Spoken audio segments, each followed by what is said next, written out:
Le thème de l'efficacité de l'État, de sa réforme et de sa modernisation a souvent été mis en avant depuis un demi-siècle au Cameroun. On constate cependant que les politiques mises en œuvre en soutien à cette ambition n'ont été ni durables ni profondes. En effet, au-delà du discours, il semble difficile dans les faits à l'État du Cameroun de mettre en cause sa propre efficacité, de s'évaluer, de se réformer. À l'observation, l'analyse de l'échec de nombreuses politiques publiques et réformes montre que celles-ci sont la conséquence de l'attachement à des méthodes périmées et conséquemment inappropriées. Faudrait-il en conclure que l'État camerounais soit structurellement inefficace? Le dire serait un peu hâtif au regard des réussites à mettre à l'actif du bilan.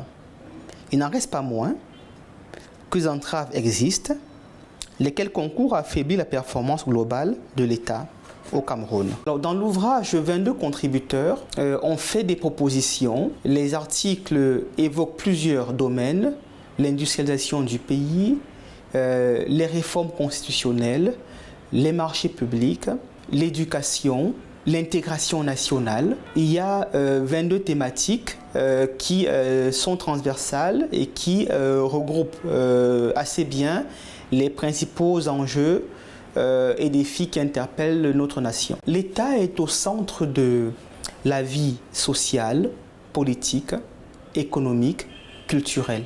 L'idée est, pour nous autres contributeurs, théoriciens, praticiens, évaluateurs de l'action publique, de faire des propositions qui permettent, en améliorant l'efficacité de l'État, d'améliorer la qualité du service rendu aux populations. Le but est de proposer un ouvrage qui viendra alimenter la réflexion prospective, améliorer la capacité conceptuelle de l'administration, enrichir les propositions qui sont faites pour améliorer l'existant et nourrir le dialogue de coopération entre l'État et ses partenaires d'une part et le dialogue réformateur au sein même du secteur public sur les travaux à conduire de manière prioritaire pour développer le pays. Le prochain projet éditorial, c'est un ouvrage sur l'intégration régionale en Afrique centrale qui va prendre appui sur le processus de la réforme institutionnelle de la CEAC qui est en cours et dont les chefs d'État valideront les textes en décembre prochain en principe à Libreville.